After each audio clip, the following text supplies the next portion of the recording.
कैसे हो मेरे प्रिय विद्यार्थियों। YouTube चैनल पे आप लोगों का स्वागत है। अपन लोग शुरुआत करेंगे राजस्थान के भूगोल से और प्रतियोगी परीक्षाओं में जो भूगोल से संबंधित जो क्वेश्चन पूछे जाते हैं उनकी चर्चा करेंगे। जितने भी टॉपिक आपके होते हैं वो चर्चा करेंगे। राजस्थान का भूगोल भी पढ़ेंगे, भारत का भी पढ़ेंगे और उसके साथ साथ विश्व का भूगोल भी अपन पढ़ने वाले हैं। इसमें आप लोग चाहे राजस्थान पुलिस का एग्जाम देते हो, second grade, third grade, first grade या आरएएस का आप एग्जाम देते थे, उस सभी के लिए ये टॉपिक जो है हमारे लिए इम्पोर्टेंट रहेंगे, जो भूगोल के टॉपिक अपन करने वाले हैं। तो चलिए शुरुआत करते हैं राजस्थान के भूगोल से। और राजस्थान की भूगोल से जब चर्चा करते हैं तो सबसे पहले हम हमारे राजस्थान के बारे में कुछ जानना चाहते हैं।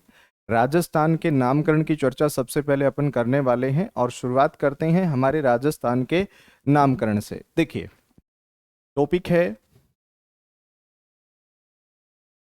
राजस्थान का नामकरण।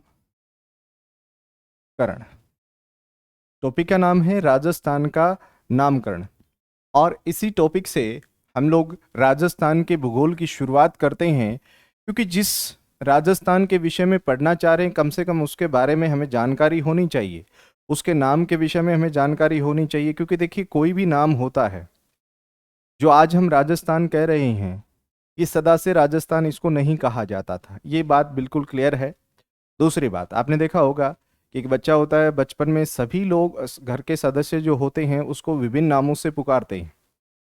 उसी प्रकार से हमारा राजस्थान को भी इतिहासकारों ने विशेष रूप से विभिन्न नामों से संबोधित किया है, तो उसी की चर्चा अपन लोग करेंगे। लेकिन राजस्थान के लिए जो सबसे इम्पोर्टेंट जो नाम आते हैं वो 3 नाम माने जाते हैं, जो परीक्षाओं में पूछे गए हैं, जो पूछे जा रहे हैं, तो उन्हीं की चर्चा अपन सबसे पहले करेंगे। देखिए, एक नाम तो आता है राजपुताना। कौन सा नाम आता है बताओ? राजपुताना। एक नाम आता है राय थाना। एक नाम आप लोगों के सामने आएगा राय थाना। और इसके बाद में जो एक इंपॉर्टेंट नाम है वो आता है कौन सा? राजस्थान। कौन सा आता है? राजस्थान। तो देखिए, ये जो तीनों नाम मैंने बोर्ड पे लिखे हैं, ये तीनों नाम हमारी परीक्षाओं के लिए क्या है? इंपॉर्टेंट है। परीक्षाओं में यहां से प्रश्न पूछा जाता है, बार बार इनसे प्रश्न पूछे गए हैं, तो इनकी हम लोग चर्चा यहां पे करेंगे कि हमारा जो राजस्थान है, इसको राजपूताना किसने कहा, रायथाना किसने कहा और राजस्थान इसको किसने कहा है। देखिए, हम लोग अगर बात करें हमारे राजस्थान की, तो यहां पे विशेष रूप से अपन लोग ये कह सकते हैं कि राजस्थान में जो शासक वर्ग रहा है, जिन्होंने राजस्थान के विभिन्न रियासतों में शासन किया है, वो जाति रही है कौन सी? राजपूत। कौन सी रही है? राजपूत। देखिए, राजपूतों के विषय में विशेष रूप से बोला जाए तो एक बात हम लोग कह सकते हैं कि राजपूत जो है वो राजस्थान में 7वीं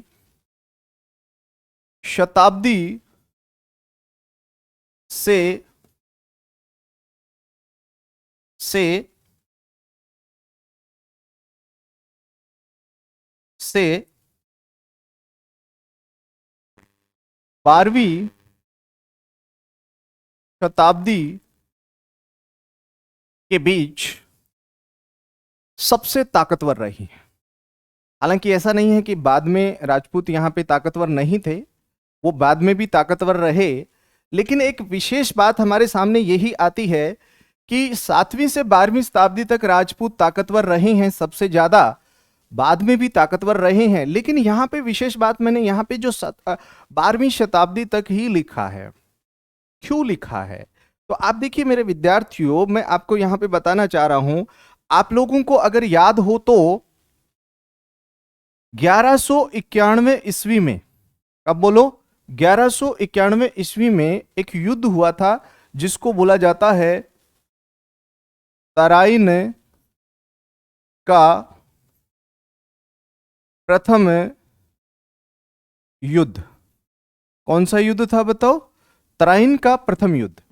प्रश्न बनता है कि ये जो तराइन का प्रथम युद्ध हुआ था, ये किस किस के बीच हुआ था, तो हम लोग कह सकते हैं भाई, एक तरफ तो थे मोहम्मद गोरी और इनके सामने थे राजस्थान के प्रतापी शासक पृथ्वीराज चौहान तृतीय। कौन थे बताओ? पृथ्वीराज चौहान तृतीय थे। तो आप लोगों को ये विद्यार्थियों ये जानना जरूरी है कि 1191 में ये जो युद्ध हुआ था, तराइन का प्रथम युद्ध, इस युद्ध में मोहम्मद गोरी को पृथ्वीराज चौहान ने हरा दिया था। अब हराया है इसका मतलब ताकतवर कौन है यहाँ पे? राजपूत है। तो राजपूतों ने यहाँ पे विशेष रूप से देखा जाए तो मोहम्मद गोरी को यहाँ पे हरा दिया, और हराने वाला शासक कौन है? पृथ्वीराज चौहान है। लेकिन इसके बाद में हम लोग कहते हैं कि 1192 ईस्वी में एक युद्ध हुआ था, और वो युद्ध था तराइन का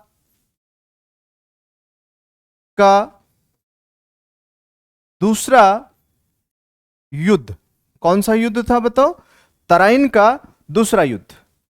और ये तराइन का जो दूसरा युद्ध था, ये भी किस किस के बीच लड़ा गया था? तो ये लड़ा गया था मोहम्मद गोरी और पृथ्वीराज चौहान के बीच लड़ा गया था। देखिए, विशेष बात यहां पे हमारे सामने जो आ रही है वो ये आ रही है, इस युद्ध में प्रथम में भी ये दोनों ने लड़ा था और सेकंड भी दोनों ने ही लड़ा था। लेकिन यहां पे जो है परिस्थितियां क्या हो गई? चेंज हो गई। सेकंड जो युद्ध था उसमें जीत गया कौन? मोहम्मद गोरी। कौन जीत गया? मोहम्मद गोरी जीत गया। अब आप देखिए, कोई भी शासक हारता है या जीतता है तो हम लोग उससे एक चीज लगाते हैं, एक आंकलन करते हैं कि ताकत जिसकी कम होती है, जो कम ताकतवर होता है, स्वाभाविक सी बात है उसकी हार होती है। यहां पे राजपूतों ने अच्छा युद्ध लड़ा। राजाओं, पृथ्वीराज चौहान के जो सैनिक थे उन्होंने अच्छा युद्ध लड़ा, लेकिन वो जीत नहीं पाए। कौन से युद्ध में? द्वितीय युद्ध में। दूसरी बात, उसके बाद में राजस्थान के इतिहास में हम लोग कहते हैं कि जो सबसे इंपॉर्टेंट युद्ध रहे हैं, एक तो युद्ध लड़ा गया है कौन सा? खानवा का युद्ध। कौन सा? खानवा का युद्ध। कौन सा युद्ध? खानवा का युद्ध। और ये खानवा का युद्ध कब लड़ा गया है? ये विशेष रूप से बात की जाए तो 1527 ईस्वी में लड़ा गया है। कब लड़ा गया है? 1527 ईस्वी में। और हम लोग ये कहते हैं कि ये युद्ध किसके बीच हुआ था? ये बाबर, मुगल शासक बाबर, और इसके सामने था कौन? राणा सांगा। ये युद्ध जो है वो राजस्थान के इतिहास का, भारत के इतिहास का एक ऐसा युद्ध था जिस युद्ध में राजस्थान के शासक इकट्ठे होकर के, जिन्होंने राणा सांगा का सहयोग किया था, बाबर के सामने बहुत ही साहस के साथ वो लड़े थे, लेकिन यहां पे युद्ध जीत नहीं पाए। कौन? राणा सांगा। उसके बाद में अगर हम एक महत्वपूर्ण युद्ध की बात करें तो वो युद्ध था हल्दी घाटी का युद्ध। कौन सा युद्ध? हल्दी घाटी का युद्ध। और ये जो हल्दी घाटी का युद्ध है ये कब लड़ा गया था? तो हम लोग कहते हैं 1576 में लड़ा गया था।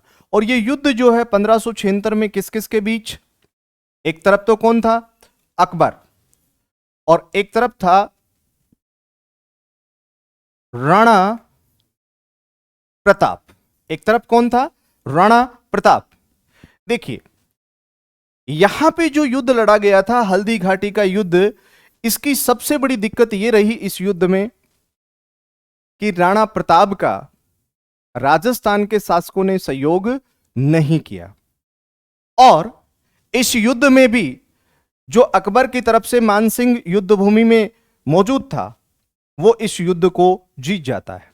तो हल्दी घाटी के युद्ध में भी हम लोग विशेष रूप से कह सकते हैं कि यहां पे मुगलों की जीत होती है। हालांकि हम लोग अप्रत्यक्ष रूप से बोलते हैं कि जो अकबर का उद्देश्य था वो इस युद्ध में पूरा नहीं हुआ। इसलिए हम कहते हैं कि यहां पे जो सबसे ताकतवर रहे हैं राजपूत, वो 7वीं शताब्दी से 12वीं शताब्दी के बीच रहे हैं। ये जो हम लोग बात कर रहे हैं यहां पे, तो ध्यान में रखने वाली बात यह है कि भाई इस भौगोलिक प्रदेश पे विशेष रूप से जो शासन करने वाली जाति रही है वो कौन सी है? राजपूत रही है। कौन सी रही है? राजपूत रही है। और आगे बात करें तो देखिए, सबसे पहले ये जो राजपुताना शब्द है, राजपुताना, राजपुताना शब्द का सर्वप्रथम प्रयोग इस भौगोलिक प्रदेश के लिए करने वाला जो व्यक्ति था, उस व्यक्ति का नाम था जॉर्ज थॉमस। बताइए कौन था? जॉर्ज थॉमस था। और जॉर्ज थॉमस ने जो राजपुताना शब्द का प्रयोग किया था वो किया था 1800 ईस्वी में। कब किया था बताओ? 1800 ईस्वी, या इसको बोल सकते हो आप लोग 19वीं शताब्दी में किया था। ये जो जॉर्ज थॉमस है, इसकी अगर चर्चा करें तो इनका संबंध था कहां से? आयरलैंड से। कहां से थे जॉर्ज थॉमस? आयरलैंड से थे, है ना। और यहां पे भारत में जो है, ये विशेष रूप से इसकी चर्चा की जाए तो भारत में एक ग्वालियर, देखिए बात की जाए, ग्वालियर मध्य प्रदेश का जो शासक था उसका नाम था दौलत राव। उसका नाम था दौलत राव सिंधिया। कहां का शासक था दौलत राव सिंधिया? ग्वालियर मध्य प्रदेश का शासक था, ध्यान रखना। और इस दौलत राव सिंधिया के ही यहां पे जॉर्ज थॉमस जो है वो यूरोपियन कमांडर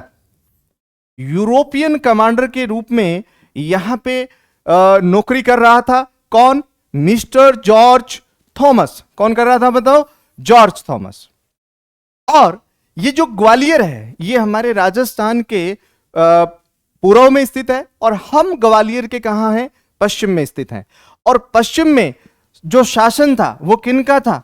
राजपूतों का था। किनका था बताओ? राजपूतों का शासन था। और पश्चिम में राजपूतों का शासन होने के कारण हम लोग यूं कह सकते हैं कि हम लोग ये कह सकते हैं जॉर्ज थॉमस ही वह व्यक्ति था जिसने सबसे पहले इस भौगोलिक प्रदेश को राजपुताना कह के संबोधित किया। क्या कह के संबोधित किया बताओ? राजपुताना कह करके संबोधित किया।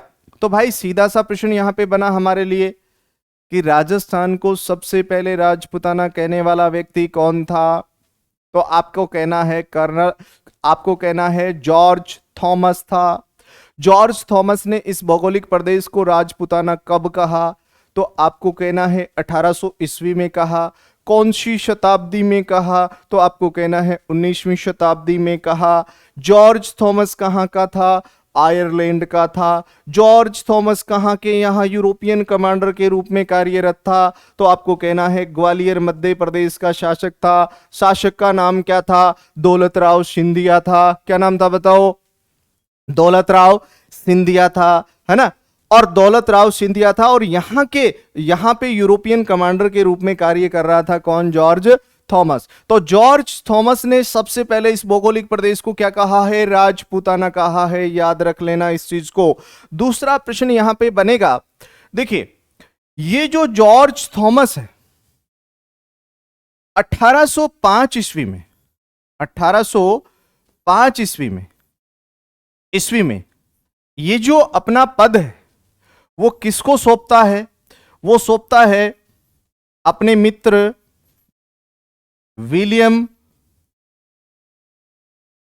फ्रैंकलिन को। किसको सौंपता है बताओ? विलियम फ्रैंकलिन को सौंपता है। और ये विलियम फ्रैंकलिन जो है वो किसका मित्र है? जॉर्ज थॉमस का मित्र है। और यही विलियम फ्रैंकलिन जो जानकारियां जॉर्ज थॉमस ने विलियम फ्रैंकलिन को उपलब्ध करवाई थी, उन सामग्रियों को संग्रह करके, उन सामग्रियों का संग्रह करके विलियम फ्रैंकलिन ने एक पुस्तक का प्रकाशन किया। और ये जो इन्होंने पुस्तक प्रकाशित की, क्या आप बता सकते हो ये कौन सी पुस्तक इन्होंने प्रकाशित की थी? तो देखिए, ध्यान रखना, उस बुक का नाम क्या था? नाम था military military military memoirs of mister George Thomas. भाई, बुक का नाम क्या था? Military memoirs of mister George Thomas. और आप देखिए, यहां पे आपको एक विशेष बात आपको देखने को मिल रही है, और वो बात कौन सी मिल रही है? इन्होंने अपने दोस्त विलियम फ्रैंकलिन का यहां पे उस पुस्तक में नाम ही लिख दिया। आप देखो, military memoirs of mister George Thomas. तो ये जो विशेष रूप से अपन लोगों ने बात की, ये जो बुक है, इसी बुक के माध्यम से हमें ये पता चलता है कि जॉर्ज थॉमस ही वह व्यक्ति था जिसने इस भौगोलिक प्रदेश को सबसे पहले जो है वो राजपूताना कहा है। ठीक है, आगे बढ़ते हैं। तो देखिए, आगे हम चर्चा करें तो हमारे सामने एक नाम आता है। ये जो नाम हमारे सामने आ रहा है, इस नाम की अगर हम बात करें, राय थाना। कौन सा नाम आ रहा है? राय थाना। राय थाना। एक नाम आ रहा है रजवाड़ा। एक आ सकता है राजस्थान। कौन सा बताओ? राजस्थान। देखिए, आप लोगों के सामने ये जो तीन नाम हमारे सामने आ रहे हैं, तो क्या आप बता सकते हो कि सबसे पहले रजवाड़ा है या राय थाना है या राजस्थान शब्द का प्रयोग करने वाला व्यक्ति कौन था? तो इसका एक ही आंसर है, और वो आंसर क्या बनेगा बताओ? वो बनेगा कर्नल जेम्स टोड। कौन बनेगा बताओ? Colonel James Tod. और ये जो कर्नल जेम्स टोड है, इसने जो है सबसे पहले इस भौगोलिक प्रदेश को राय थाना राजस्थान कब कहा है? 1829 ईस्वी में कहा है। कब कहा है बताओ? 1829 ईस्वी में कहा है। अरे भाई, कह दिया तो हमें कैसे पता चला? बताइए। ये कोई फेसबुक पे पता चला या ट्विटर पे या व्हाट्सएप पे? नहीं चला ना इनसे पता, तो फिर किससे पता चला बताइए? तो हमें पता चलता है कर्नल जेम्स टोड की एक पुस्तक प्रकाशित हुई है 1829 ईस्वी में, और उस पुस्तक का नाम क्या है? तो आपको कह सकते हो the annals and antiquities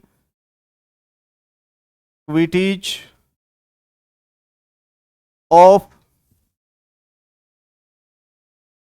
Rajasthan. देखो, यहां पे एक बात तो बड़ी सीधी सी सिंपल सी आप लोगों के समझ में आ रही होगी कि यहां पे उन्होंने क्या बोला? राजस्थान। ये लिखा हुआ है यहां पे, देखो क्या लिखा हुआ है। राजस्थान शब्द बड़ा सीधा सा हमें दिखाई दे रहा है कि उन्होंने सबसे पहले राजस्थान शब्द का उल्लेख किया है। किसने? कर्नल जेम्स टोड ने, इस भौगोलिक प्रदेश के लिए। तो ध्यान में रख लेना, कर्नल जेम्स टोड की जो बुक है वो कौन सी है? The annals and antiquities of Rajasthan. ये जो बुक है, कर्नल जेम्स टोड ने इस बुक को 1829 ईस्वी में लंदन में बैठ करके लिखा। कहां बैठ करके लिखा बोलो? लंदन में बैठ करके लिखा। और कौन सी भाषा में लिखा? तो आपको कहना है अंग्रेजी भाषा में। कौन सी भाषा में? अंग्रेजी भाषा में। The annals and antiquities of Rajasthan book का प्रकाशन होता है और इस बुक का प्रकाशन करवाया था। भाई इसका जो प्रकाशन है वो किसने किया था? तो ध्यान रखना वो था विलियम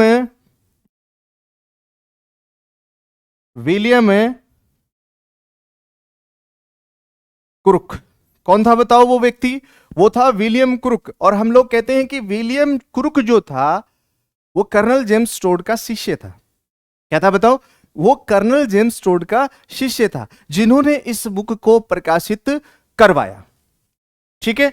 और दूसरी बात हम लोग यहां पे करें तो देखिए, कर्नल जेम्स टोड के शिष्य ने इसको प्रकाशित करवाया और कर्नल जेम्स टोड ने इस पुस्तक को अपने गुरु को समर्पित किया। किसको समर्पित किया? अपने गुरु को। गुरु कौन है बताइए? कौन है गुरु? देखिए, गुरु जो होता है ना वो ज्ञानचंद होता है। क्या होता है? ज्ञानचंद होता है। भाई गुरु का काम होता है ज्ञान देना, तो गुरु क्या हो गया? ज्ञानचंद हो गया। ठीक है। तो आपको यहां पे याद रखना है कर्नल जेम्स टोड के गुरु कौन थे? वो थे जैन यति ज्ञान चंद। कौन थे बताओ? जैन यति ज्ञानचंद। किसके गुरु थे? कर्नल जेम्स टोड के गुरु थे। और इन्होंने अपनी बुक को समर्पित किया किसको? अपने गुरु को। गुरु कौन था? जैन यति ज्ञानचंद। कहते हैं ना गुरु तो ज्ञानचंद ही होता है। देखिए, गुरु ज्ञानचंद से प्रेरित होकर के ही कर्नल जेम्स टोड ने राजस्थान का इतिहास लिखा है। किसका लिखा है? राजस्थान का इतिहास लिखा है। आपको याद रखना है। दूसरी यहां पे हम लोग बात करें तो आपको यह जानना है कि कर्नल जेम्स टोड विशेष रूप से राजस्थान में इस व्यक्ति का बड़ा ही महत्वपूर्ण योगदान माना जाता है। और ये जो हमारी एनाल्स बुक है, इस बुक का एक दूसरा नाम भी मिलता है। बता सकते हो कौन सा है? तो देखो, नाम इसका दूसरा क्या है? The central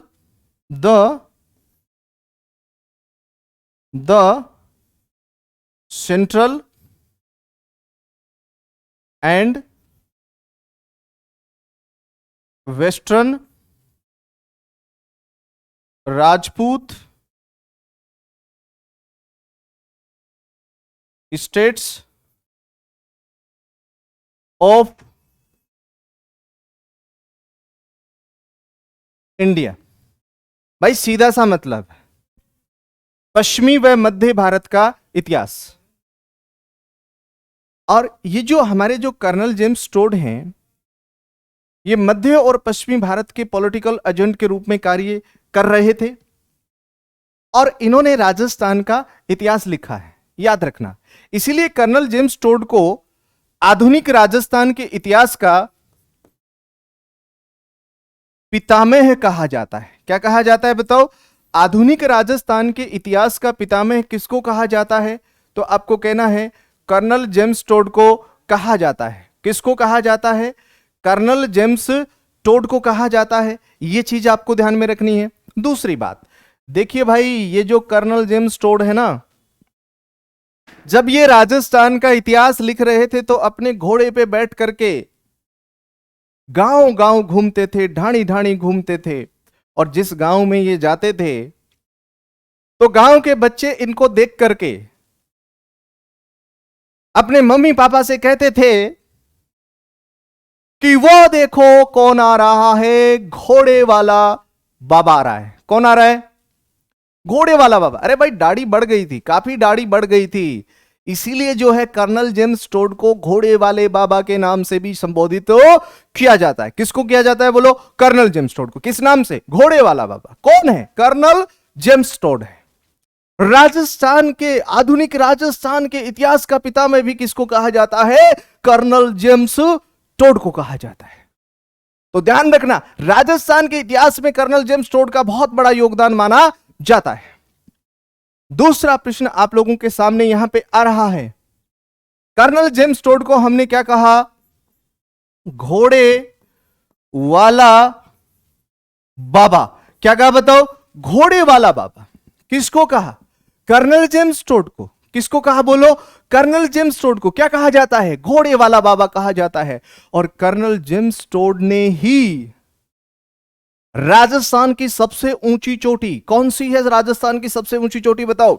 Guru Shikhar. कौन सी बोला? गुरु शिखर। और गुरु शिखर को इन्होंने क्या कहा है? कर्नल जेम्स टोड ने गुरु शिखर को, किसको बोलो? गुरु शिखर को इन्होंने बोला है संतों का शिखर। क्या बोला है बताओ? संतों का शिखर। भाई गुरु शिखर को कर्नल जेम्स टोड ने क्या बोला? संतों का शिखर कहा। और आपको पता हो तो हमारे राजस्थान का एक बहुत ही महत्वपूर्ण युद्ध महाराणा प्रताप और अकबर के बीच लड़ा गया था। और ये जो युद्ध था, उस युद्ध को हम लोग कहते हैं हल्दी घाटी का युद्ध। और ये जो हल्दी घाटी का युद्ध था, इस युद्ध को कर्नल जेम्स टोड ने एक नाम दिया था। क्या नाम दिया था बताइए? कर्नल जेम्स टोड ने इस युद्ध को जो नाम दिया था, वो नाम दिया था मेवाड़, मेवाड़ की थर्मोपल्ली।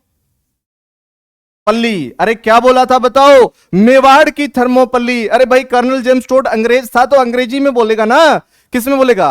अंग्रेजी में बोलेगा। अंग्रेजी में क्या बोला? मेवाड़ की थर्मोपल्ली। क्या बोला बताओ? मेवाड़ की थर्मोपल्ली। अब एक प्रश्न और बनेगा, कर्नल जेम्स टोड ने दिवेर के युद्ध को क्या कहा था? अरे भाई दिवेर का जो युद्ध है ना, उसको कर्नल जेम्स टोड ने किस नाम से संबोधित किया था? बता सकते हो? बिल्कुल आप लोगों को बताना है। देखिए दिवेर के युद्ध को इन्होंने कहा था मेवाड़ का मैराथन। क्या कहा था बोलो? मेवाड़ का मैराथन। भाई मेवाड़ का मैराथन कर्नल जेम्स टोड ने कौन से युद्ध को कहा था बताओ? दिवेर के युद्ध को कहा था। क्या कहा था? मेवाड़ का मैराथन कहा था। किसने कहा था? कर्नल जेम्स टोड ने कहा था। बात समझ में आई यहां पे कर्नल जेम्स टोड के विषय में? देख लो दोबारा से। देखो यहां पे बड़ी सीधी सी सिंपल सी बात हमने की है हमारे कर्नल जेम्स टोड के बारे में। कर्नल जेम्स टोड ने इस भौगोलिक प्रदेश को राजवाड़ा, रायथाना और राजस्थान कहा है। कब कहा है? 1829 ईस्वी में कहा है। हमें कैसे पता चला? हमें पता चला इनकी पुस्तक से। पुस्तक का क्या नाम है बता सकते हो? पुस्तक का नाम है the annals and antiquities of Rajasthan. कौन सी बुक है बोलो? The annals and antiquities of Rajasthan. और ये बुक इन्होंने कब लिखी थी? 1829 ईस्वी में लिखी थी। कब लिखी थी बोलो? 1829 ईस्वी में। कहां बैठ करके? लंदन में। कौन सी भाषा में? अंग्रेजी भाषा में। प्रकाशित किसने करवाया? विलियम क्रुक ने। और ये बुक जो है इन्होंने किसको समर्पित की? अपने गुरु को की। गुरु कौन था? ज्ञानचंद। गुरु कौन था बोलो? ज्ञानचंद। जैन यति ज्ञानचंद। अपने गुरु जैन यति ज्ञानचंद को अपनी पुस्तक इन्होंने भेंट की। किसने? कर्नल जेम्स टोड ने। क्योंकि इन्हीं के कहने पर इन्होंने राजस्थान का इतिहास लिखा था। आगे देखो, इसी बुक का एक दूसरा नाम है the central and western Rajput states of India. पश्चिमी व मध्य भारत का इतिहास। कौन सा इतिहास बोलो? पश्चिमी व मध्य भारत का इतिहास। दूसरा प्रश्न यहां पे बनेगा, कर्नल जेम्स टोड को आधुनिक राजस्थान के इतिहास का क्या कहा जाता है? अरे भाई पितामह बोलते हैं। एक पितामह महाभारत में था, एक पितामह कहां था? महाभारत में था। और कहते हैं महाभारत में सबको माफ किया जा सकता है लेकिन पितामह को नहीं। क्यों? देखिए पितामह जो है वो सुंदर भी था और बुद्धिमान भी था, लेकिन उन पुरुषों की भरी सभा में जब द्रौपदी का चीरहरण हो रहा था तो वो अपने ज्ञान का व्यवहार में प्रयोग नहीं कर पाया। और जो व्यक्ति अपने ज्ञान का व्यवहार में प्रयोग नहीं कर पाएगा वो ज्ञान किसी काम का नहीं है। वो ज्ञान क्या होता है? जीरो होता है। तो ज्ञान का प्रयोग करेंगे तभी तो पता चलेगा ना भाई। तो ये बात हमने देखी। इनको क्या कहते हैं? राजस्थान के इतिहास का पितामह कहते हैं। और बच्चों ने इनको क्या बोला? घोड़े वाला बाबा बोला, इसलिए घोड़े वाला बाबा भी कहते हैं। इन्होंने गुरु शिखर को बोला संतों का शिखर, और इसके साथ साथ हल्दी घाटी के युद्ध को बोला मेवाड़ की थर्मोपली, और दिवेर के युद्ध को बोला मेवाड़ का मैराथन। चलिए आगे बढ़ते हैं।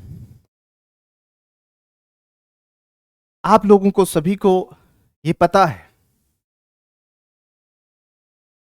कि हमारे राजस्थान का जो एकीकरण हुआ है ना, राजस्थान का एकीकरण कितने चरणों में हुआ है? राजस्थान का एकीकरण 7 चरणों में हुआ है। कितने चरणों में?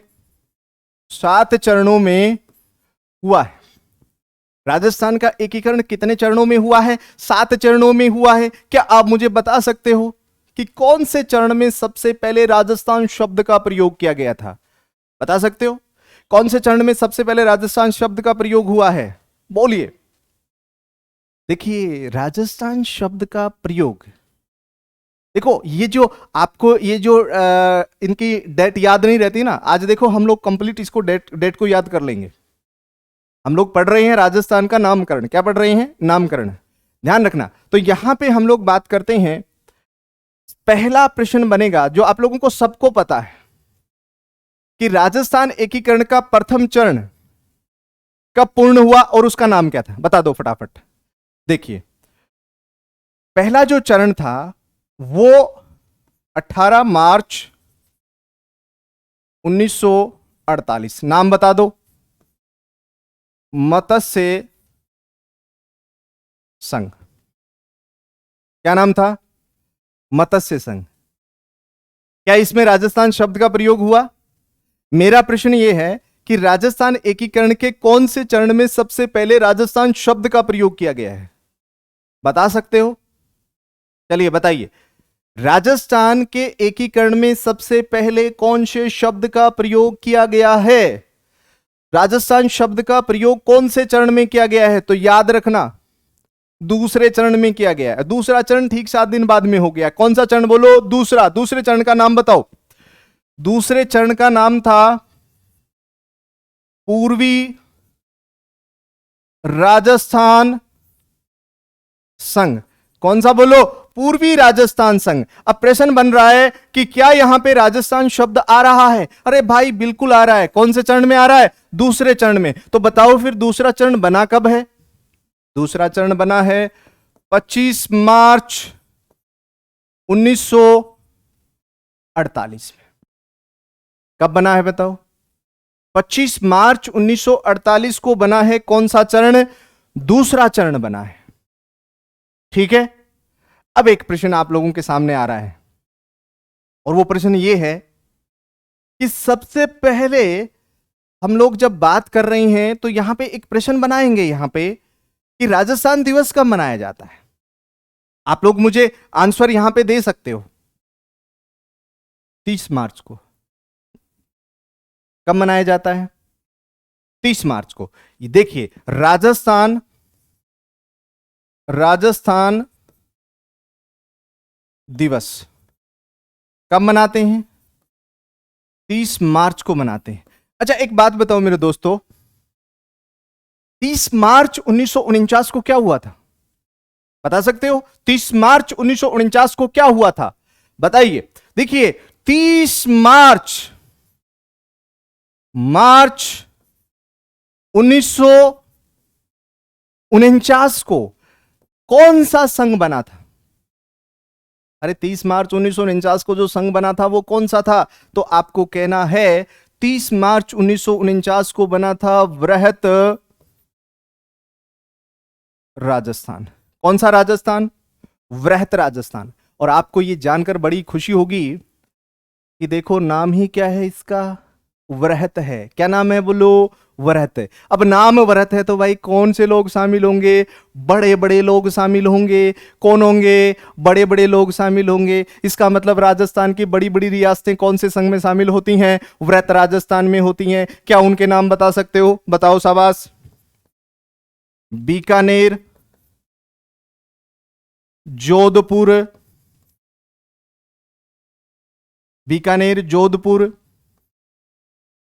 जयपुर और एक थी जैसलमेर। देखो, बड़ी बड़ी रियासतें शामिल हो रही कि नहीं हो रही हैं? अरे भाई, बात सीधी सी है, जब बड़े लोग शामिल हो रहे हैं तो कुछ ना कुछ बड़ा करेंगे भाई, इनको कौन मना करेगा। तो इन्होंने क्या किया, इन्होंने इस दिन को यादगार बनाने के लिए इस दिन को क्या घोषित कर दिया, राजस्थान दिवस। तो राजस्थान दिवस कब मनाते हैं बोलो? 30 मार्च को मनाते हैं। कब मनाते हैं? 30 मार्च को मनाते हैं। चलिए, यहां पे एक और प्रश्न आप लोगों से मैं यहां पे शेयर कर लेता हूं। आप मुझे बताओ, राजस्थान दिवस तो 30 मार्च को मनाया जाता है, लेकिन राजस्थान स्थापना दिवस कब मनाते हैं? बता सकते हो? राजस्थान स्थापना दिवस मनाया जाता है, राजस्थान स्थापना दिवस कब मनाते हैं? 1 नवंबर को मनाते हैं। कब मनाते हैं बताओ? 1 नवंबर को मनाते हैं। क्या मुझे बता सकते हो 1 नवंबर 1956 को क्या हुआ था? 1 नवंबर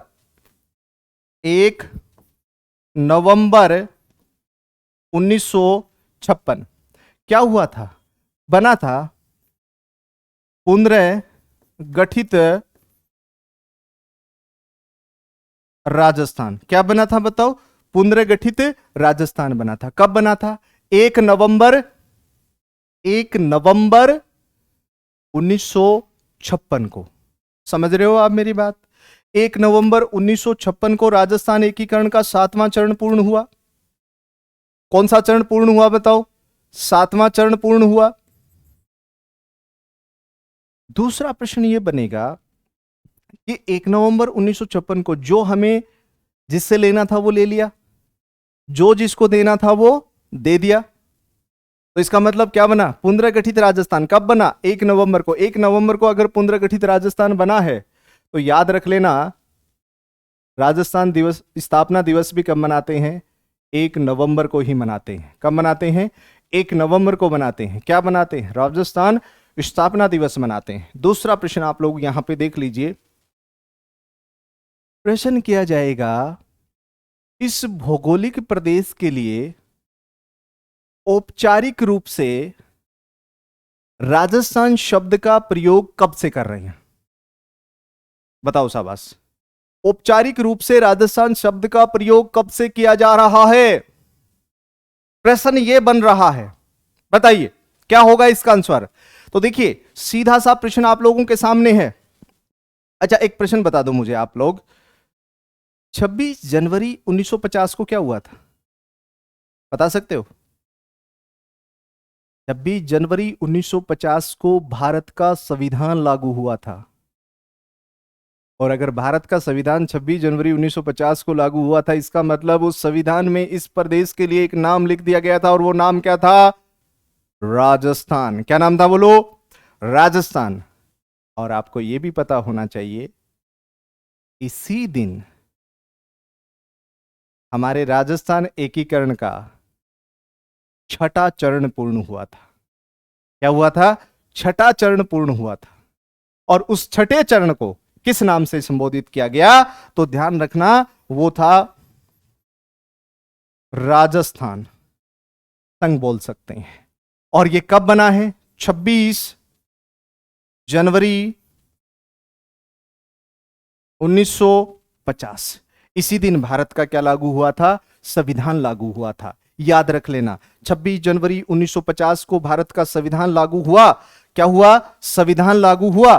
और संविधान लागू हुआ और इसी दिन राजस्थान एकीकरण का 6ठा चरण भी क्या हो गया? पूर्ण हो गया। तो प्रश्न बना, औपचारिक रूप से राजस्थान शब्द का प्रयोग कब से कर रहे हैं? 26 जनवरी 1950 से कर रहे हैं।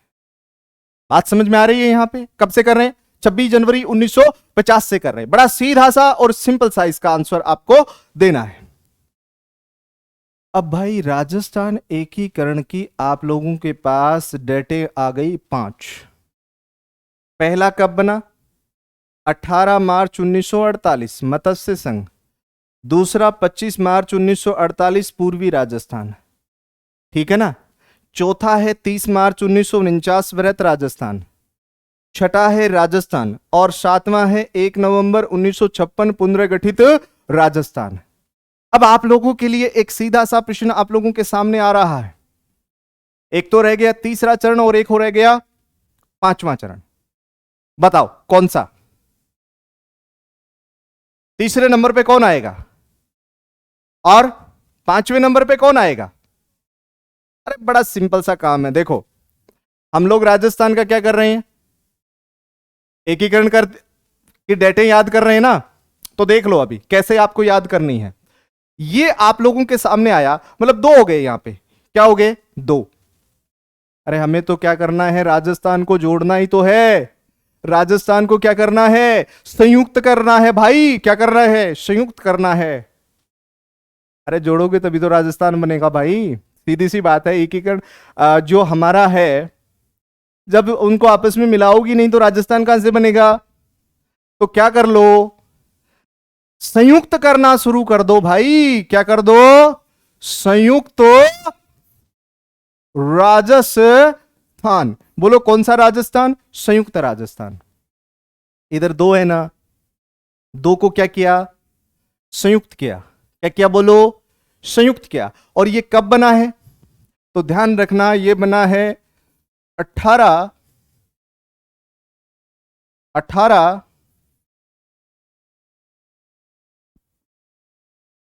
अप्रैल 1948। बात समझ में आई क्या?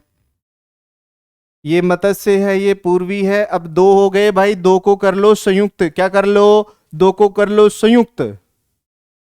अब भाई संयुक्त करना शुरू करोगे तो आकार बढ़ेगा कि नहीं बढ़ेगा? बढ़ेगा ना। तो आकार कैसा होगा? विशाल होगा। आकार कैसा होगा? वृहत होगा। तो चौथा कौन सा हो गया? बोलो वृहत राजस्थान। कौन सा राजस्थान? वृहत राजस्थान। समझ में आ गई ना बात? अब राजस्थान वृहत भी हो गया, लेकिन फिर भी कुछ छोटे छोटे भाग जो अब भी राजस्थान में क्या थे? शामिल नहीं हुए थे। तो इसीलिए उनको क्या करोगे? उनको करोगे संयुक्त वृहत राजस्थान। क्या करोगे बताओ? संयुक्त वृहत राजस्थान। कब बना है? यह बना है आपका 5वां पॉइंट। कब? 15 मई 1949। ये डेटें याद रख लो। अब एक सीधी सी बात मैं आप लोगों के सामने ये कर रहा हूं हमारे लिए, क्योंकि हम लोग तो राजस्थान का नामकरण पढ़ना चाह रहे हैं। क्या पढ़ना चाह रहे हैं? नामकरण पढ़ना चाह रहे हैं। देखिए जब भारत आजाद हुआ था तो उस समय राजस्थान में 3 ठिकाने थे, नीमराना है, लावा है। ये जो राजस्थान में जो 3 ठिकाने थे और 19 क्या थी? रियासतें। उनका क्या करना था? एकीकरण। अब हमारे प्रश्न क्या है इसमें, इस एकीकरण में हमारे लिए प्रश्न कौन से हैं? पहला प्रश्न, राजस्थान एकीकरण के समय कौन से चरण में सबसे पहले राजस्थान शब्द का प्रयोग किया गया? बता सकते हो? अरे दूसरे चरण में। कब बना था दूसरा चरण? 25 मार्च 1948। नाम क्या था? पूर्वी राजस्थान संघ। क्या नाम था बताओ? पूर्वी राजस्थान। तीसरा प्रश्न हमने बनाया, राजस्थान दिवस कब मनाते हैं? 30 मार्च को मनाते हैं। कब मनाते हैं? बोलो 30 मार्च को। और 30 मार्च 1949 को कौन सा संघ बना था? वृहत राजस्थान। कौन सा बना था बताओ? वृहत राजस्थान। तीसरा प्रश्न, इस भौगोलिक प्रदेश के लिए औपचारिक रूप से राजस्थान शब्द का प्रयोग कब से किया जा रहा है? तो आपको क्या कहना है? 26 जनवरी 1950 से। तीसरा, राजस्थान स्थापना दिवस कब मनाते हैं? 1 नवंबर 1956 को राजस्थान का एकीकरण पूर्ण हो गया, तो 1 नवंबर को क्या बनाया जाता है? राजस्थान स्थापना दिवस मनाया जाता है। एक प्रश्न और आप ध्यान रख लो, राजस्थान भारत का क्षेत्रफल की दृष्टि से सबसे बड़ा राज्य है। अब आप मुझे बताओ सबसे बड़ा राज्य बना कब? तो देखिए, राजस्थान भारत का क्षेत्रफल की दृष्टि से सबसे बड़ा राज्य बनता है कब? वो बनता है 1 नवंबर 2000 को। कब बनता है बताओ? 1 नवंबर 2000 को। 1 नवंबर 2000 को मध्य प्रदेश से अलग हो गया था कौन? छत्तीसगढ़। कौन अलग हो गया बोलो? छत्तीसगढ़। और छत्तीसगढ़ जब अलग हुआ तो स्वाभाविक सी बात है, हमारा राजस्थान जो है वो क्षेत्रफल की दृष्टि से सबसे बड़ा राज्य बन गया। क्या बन गया बोलो? सबसे बड़ा राज्य बना कौन? हमारा राजस्थान। तो ये चीज आपको यहां पे ध्यान में रख लेनी है। तो कहने का मतलब, हमने जब शुरुआत की तो बड़ी सीधी सी हमने ये बात कही कि इस भौगोलिक प्रदेश के लिए 3 नाम बड़े महत्वपूर्ण हैं: राजपूताना, रायथाना और राजस्थान। राजपूताना शब्द का प्रयोग सबसे पहले करता है कौन? कौन करता है? जॉर्ज थॉमस करता है। कब करता है? 1800 ईस्वी में करता है। जॉर्ज थॉमस कहां से था? आयरलैंड से था। भारत में क्या काम कर रहा था? ग्वालियर के शासक दौलतराव सिंधिया का यूरोपियन कमांडर था। और 1805 ईस्वी में दौलतराव सिंधिया का यूरोपियन कमांडर बनता है विलियम फ्रैंकलिन। विलियम फ्रैंकलिन की एक पुस्तक आती है 1805 में, the military memoirs of mister George Thomas. देखिए, जॉर्ज थॉमस का यहां पे नाम आता है और इसी बुक से हमें पता चलता है कि जॉर्ज थॉमस ने ही इस भौगोलिक प्रदेश को क्या कहा है? राजपूताना कहा है। कर्नल जेम्स रोड ने इस भौगोलिक प्रदेश को रजवाड़ा, रायथाना व राजस्थान कहा है। कब कहा है? 1829 ईस्वी में कहा है। 1829 ईस्वी में कर्नल जेम्स रोड की एक बुक आई थी। बुक का नाम क्या था? Annals and antiquities of Rajasthan. और इसी बुक का दूसरा नाम है the central and western Rajput state of India.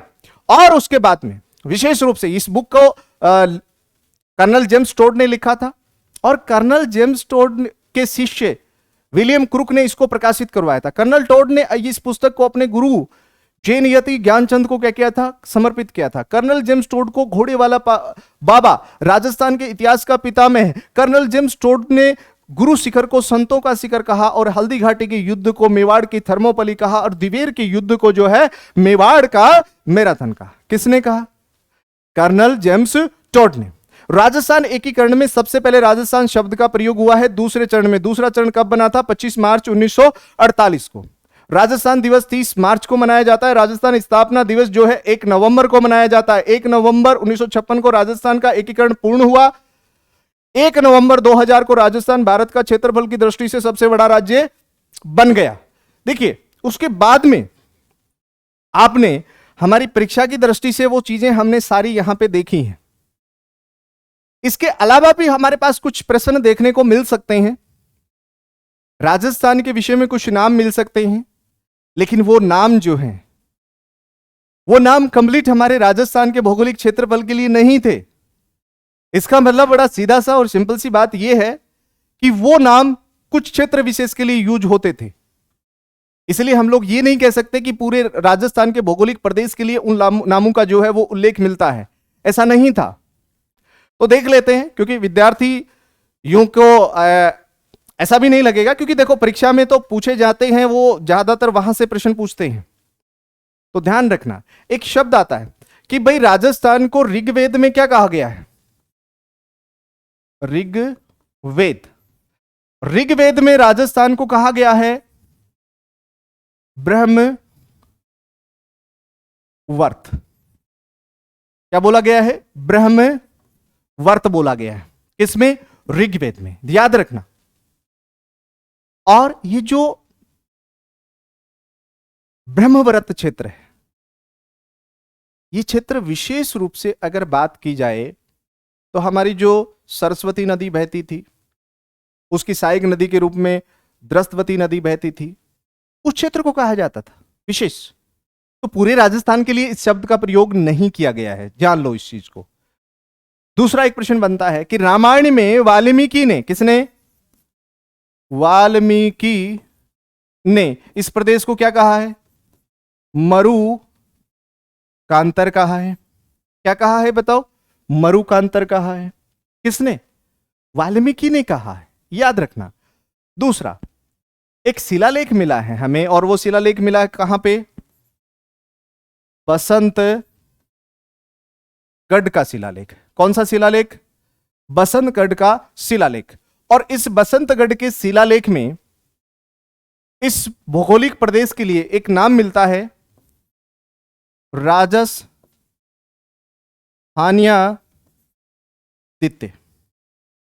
क्या नाम मिलता है? सॉरी, राजस्थानियादित्य। देखिए, ये जो शिलालेख था विक्रम संवत 682 ईस्वी से संबंधित आप इस शिलालेख को मानते हैं। चावड़ा वंश के एक शासक था जिसका नाम था वरमताल। उसके समय इसको उत्कीर्ण करवाया गया था, हिमल माता के मंदिर में रखा हुआ है और विशेष रूप से इसमें एक नाम मिलता है राजस्थानादित्य। लेकिन ये पूरे राजस्थान के लिए नाम नहीं था, ये चीज भी आपको ध्यान में रख लेना है। और ये जो शिलालेख है कितना पुराना ये माना जाता है? विक्रम संवत 682 ईस्वी से संबंधित इसको माना जाता है। अगर इसमें 57 घटा दोगे तो ये हो जाएगा 625 ईसा पूर्व। दूसरा प्रश्न, एक जगह पे और हमें राजस्थान शब्द मिलता है और वो मिलता है घोसुंडा का शिलालेख।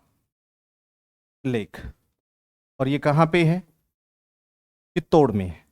यहां पे जो शब्द मिलता है उसको बोलते हैं राजस्थानीय।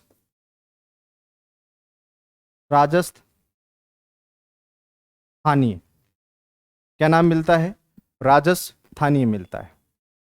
ठीक है ना, ध्यान रखना। तो विशेष रूप से कुछ ये नाम हमारे सामने और आते हैं हमारे राजस्थान से संबंधित, लेकिन परीक्षा की दृष्टि से जो सबसे इंपॉर्टेंट माने जाते हैं वो माने जाते हैं हमारे राजपूताना, उसके बाद में रायथाना और राजस्थान शब्द। हालांकि हम लोग ये भी कह सकते हैं कि मोहनौत नैणसी के द्वारा और वीरभाण का राजरूपक जो ग्रंथ है उसमें भी राजस्थान शब्द का उल्लेख मिल जाता है। तो इसीलिए हमने जो आज चर्चा की है वो राजस्थान के नामकरण के विषय में की है। और मैं आप लोगों को सभी को बता देना चाहता हूं ये सभी टॉपिक राजस्थान के भूगोल के अपन करने वाले हैं, भारत की भूगोल के करने वाले हैं और विश्व के भूगोल के करने वाले हैं। और राजस्थान की या भारत से संबंधित जो परीक्षाएं हैं उन सभी में ये टॉपिक हमारे लिए क्या रहेंगे? कारगर रहेंगे। तो जय हिंद, जय भारत। टॉपिक का समापन करते हैं।